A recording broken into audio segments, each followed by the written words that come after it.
Hello friends, it's Kumar here. Welcome to my YouTube channel Magical Education once again. So friends, एक बार मैं फिर से आपके लिए जनरल अवेयरनेस का क्वेश्चन लेके आया हूँ जीए, जो कि आपके एसएससी और बैंकिंग के एग्ज़ाम्स का बहुत ही इंपॉर्टेंट सेक्टर है। और आपका जो एसएससी का एग्ज़ाम्स होता है सीजीएल और एमटीएस का, या आपका बैंकिंग का जो एग्ज़ाम होता है क्लर्क हो या आईबीपीएस का एग्ज़ाम हो, पीओ का या एसबीआई पीओ का, इन सारे एग्ज़ाम्स में आपको करंट अफेयर्स और जीए जनरल अवेयरनेस, ये दो टाइप के जो सेक्शन बनता है बहुत ही इंपॉर्टेंट है। 25-30 क्वेश्चंस इनसे बनते हैं। तो उसी पर ये हमारा पार्ट 2 है। मतलब पार्ट 1 मैंने पहले ही अपलोड कर दिया है, तो वहाँ से आप कुछ क्वेश्चंस देख सकते हैं जो कि इन एग्ज़ाम्स में पहले ही पूछे जा चुके हैं। ठीक है।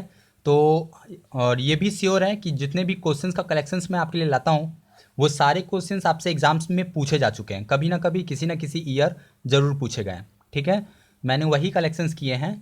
और तो अगर आप ऐसे ही वीडियोस देखना चाहते हैं दोस्तों, ऐसे ही वीडियोस चाहते हैं जिससे आपको कलेक्शंस मिलते रहें ऐसे क्वेश्चंस के, तो चैनल को सब्सक्राइब कर लीजिए।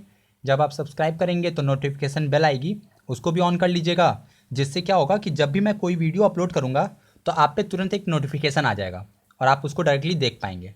ठीक है, तो चलिए दोस्तों शुरू करते हैं। और पूरा वीडियो देखिएगा, ध्यान से देखिएगा, क्योंकि सारे एग्जाम्स आपसे पूछे गए हैं और मैक्सिमम क्वेश्चंस इसमें जो है वो आपसे 2016 में और कुछ क्वेश्चंस 2015 में पूछा गया है। तो आप इसको, अगर आपके पास पेपर होंगे तो आप खुद ही मैच करके देख सकते हैं। चलिए दोस्तों, एक एक करके क्वेश्चन पढ़ते हैं और सबके आंसर्स मैं आपको बताता हूँ। थोड़ा सा उनके बारे में डिटेल में बात करेंगे हम लोग, एक एक के बारे में सब में बात करते हैं। तो चलिए, सबसे पहला क्वेश्चन आपके स्क्रीन पे आपको दिख रहा होगा कि सबसे अधिक ऊंचाई पर स्थित घरेलू हवाई अड्डा है।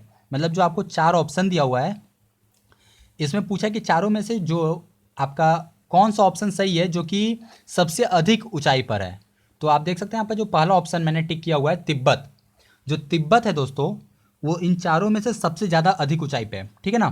तो जो तिब्बत का आपको दायोचिंग यार्डिंग, मैं आपको बता देता हूँ, तिब्बत का एक हवाई अड्डा है दायोचिंग यार्डिंग। ठीक है ना, ये सब नाम नोट कर लीजिए, सब बहुत इंपॉर्टेंट है। तो दायोचिंग यार्डिंग नाम का जो आपका हवाई अड्डा है वो सबसे ऊंचा नागरिक हवाई अड्डा है। और इसकी जो ऊंचाई है समुद्र से वो है 4411 मीटर। नोट कर लीजिए कितनी है, 4411 मीटर। ठीक है, तो आपको इसमें जो ए ऑप्शन होगा वो आपका सही होगा और इसके बारे में मैंने आपको बता दिया। चलिए दूसरा देखते हैं क्या क्वेश्चन है। नेक्स्ट क्वेश्चन पूछता है दोस्तों कि जीव विज्ञान की किस शाखा का संबंध विलुप्त जीवों के अध्ययन से है। तो जो आपका चौथा चौथा ऑप्शन है वह यही है आपका पैलियांटोलॉजी। उसमें आपका जो करते हैं पैलियांटोलॉजी में, आप जीवाश्म विज्ञान में जो लुप्त जीवों का वैज्ञानिक अध्ययन किया जाता है वो इसी में किया जाता है, पैलियांटोलॉजी में। ठीक है, मतलब जो जीव विलुप्त हो गए, जैसे डायनासोर हुए, विलुप्त हो चुके हैं, तो अगर इनका अध्ययन हम लोग बायोलॉजी से कर रहे हैं, जीव विज्ञान की किसी ब्रांच से, तो उस ब्रांच को कहते हैं पैलियांटोलॉजी। ठीक है, तो डी ऑप्शन आपका सही होगा। नेक्स्ट है दोस्तों कि नियत दृष्टि से कम दूरी है। तो इसका सही ऑप्शन दोस्तों 25 सेंटीमीटर। ये कह क्या रहा है, इसका ये मतलब है कि अगर 25 सेंटीमीटर पे अगर हम लोग हैं, मतलब कोई चीज़ 25 सेंटीमीटर पर रखी है, तो उस चीज़ को हम लोग सबसे ज़्यादा साफ देख सकते हैं, सबसे ज़्यादा स्पष्ट क्लियर दिखेगा वो। जैसे मान लीजिए हम लोग को कुछ पढ़ना है, जैसे आप मोबाइल या लैपटॉप में इस वीडियो को देख रहे होंगे, तो जो लिखा हुआ है, अगर आपके आँख और इसके बीच में जो आपका स्क्रीन है उसके बीच में 25 सेंटीमीटर की दूरी है, तब आपको सबसे ज़्यादा स्पष्ट दिखेगा। इससे दूर या इससे पास जाने पर चीज़ें धुंधली होती जाएंगी। अब आप 24 पे रखिए तो उतना नहीं समझ में आएगा, लेकिन बहुत पास रख लीजिए, देखिए आपको चीज़ें धुंधली दिखेंगी ना। तो जो 25 सेंटीमीटर होता है वो आपके सबसे स्पष्ट दृष्टि बात मानी जाती है, न्यूनतम दूरी की। ठीक है, चलिए नेक्स्ट देख लेते हैं। नेक्स्ट है दोस्तों की मांग कब एक अनुदान बन जाती है। मतलब जो मांग है वो अनुदान कब बन जाएगी। सीधी सी बात है, जब मांग स्वीकार हो जाएगी।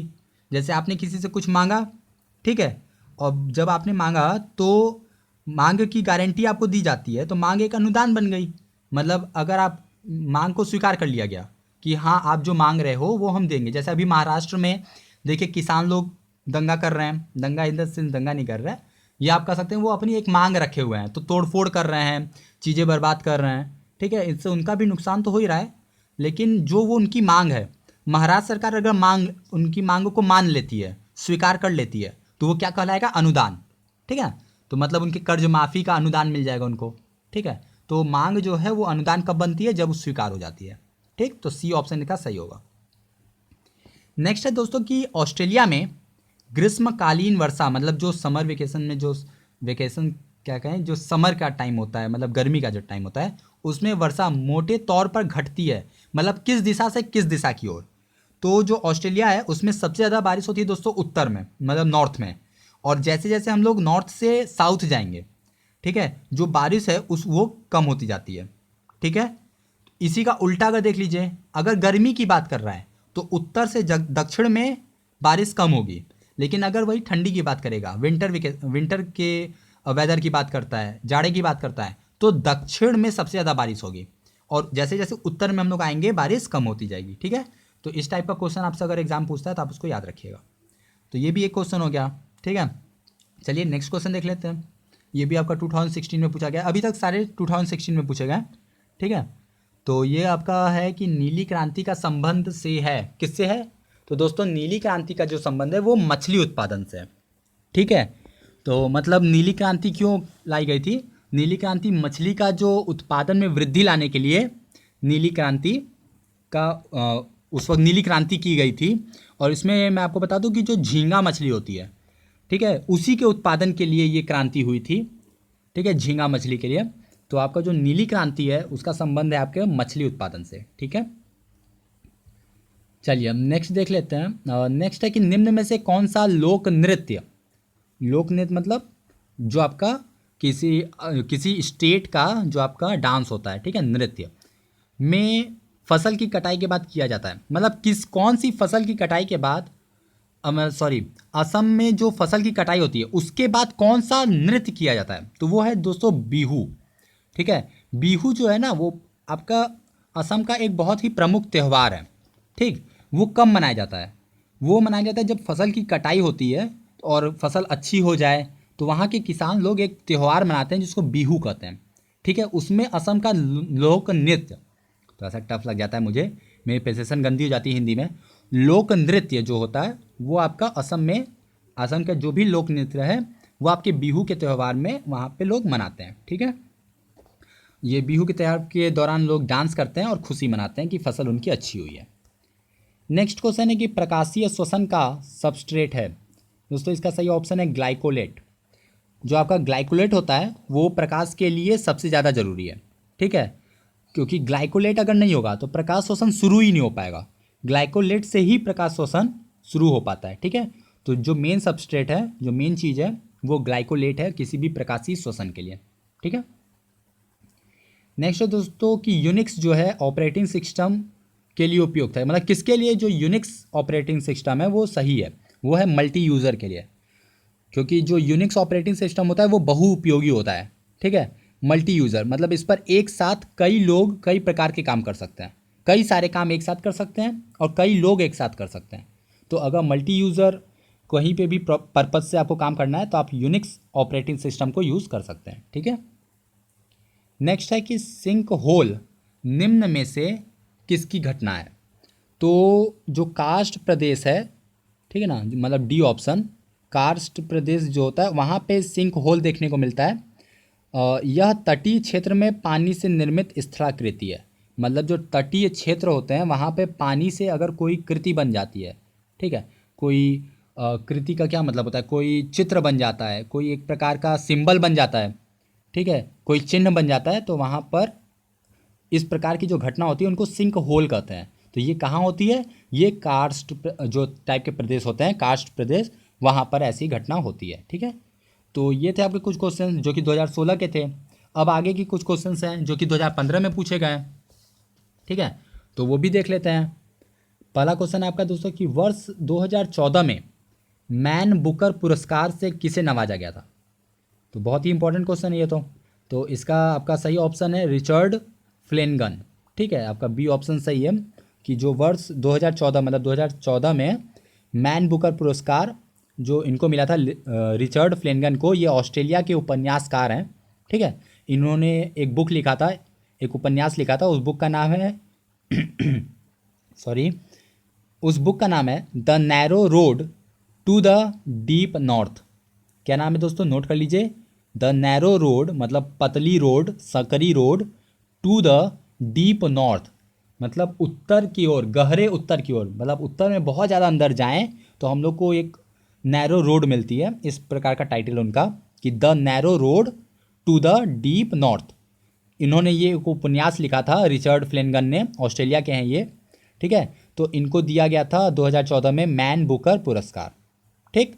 और ये जो पुरस्कार है वो बहुत ही इंपॉर्टेंट है, साहित्य के क्षेत्र में दिए जाने वाला बहुत ही बड़ा पुरस्कार होता है दोस्तों, तो आप इसको याद कर लीजिएगा। नेक्स्ट है दोस्तों कि भारतीय संविधान में सिविल सेवाओं की कौन सी 3 श्रेणियों का प्रावधान किया गया है। तो ये आपको सीधा सीधा याद करना है, ठीक है। तो अखिल भारतीय सेवा, केंद्र सेवा और राज्य सेवा, ये 3 सेवाएं हैं जो भारतीय संविधान में सिविल सेवाओं के लिए प्रावधान इनका दिया गया है, ठीक है। तो जो पहला है आपका अखिल भारतीय सेवा, जैसे आईएएस हुआ, आईपीएस हुआ, आईएफएस हुआ। आईएएस का क्या मतलब है, इंडियन एडमिनिस्ट्रेटिव सर्विस। आईपीएस मतलब इंडियन पुलिस सर्विस। आईएफएस मतलब इंडियन फॉरेस्ट सर्विस, ठीक है ना। तो ये है अखिल भारतीय सेवा।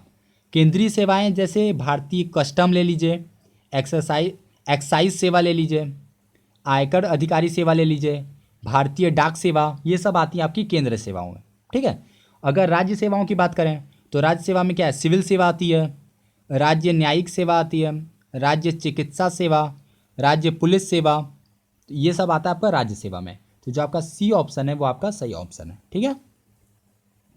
नेक्स्ट है दोस्तों कि व्यक्ति पृथ्वी की सतह की तुलना में चंद्रमा की सतह पर अधिक ऊंचा क्यों उछल सकता है।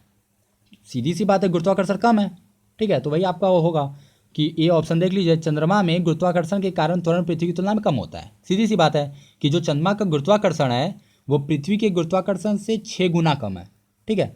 इसीलिए आदमी बहुत ज़्यादा उछल सकता है, पृथ्वी ज़्यादा खींचेगी, चंद्रमा कम खींचेगा उसको अपनी तरफ, ठीक। नेक्स्ट जो है आपका दोस्तों वो है कि फ्लोरोसेंट लैंप में चोक का प्रयोजन मतलब उपयोग क्या है। तो फ्लोरोसेंट लैंप में जो चोक है वो करंट के प्रवाह को क्या कर देता है, बढ़ा देता है, ठीक है। क्या कर देता है, बढ़ा देता है, किसको, करंट के प्रवाह को, ठीक है।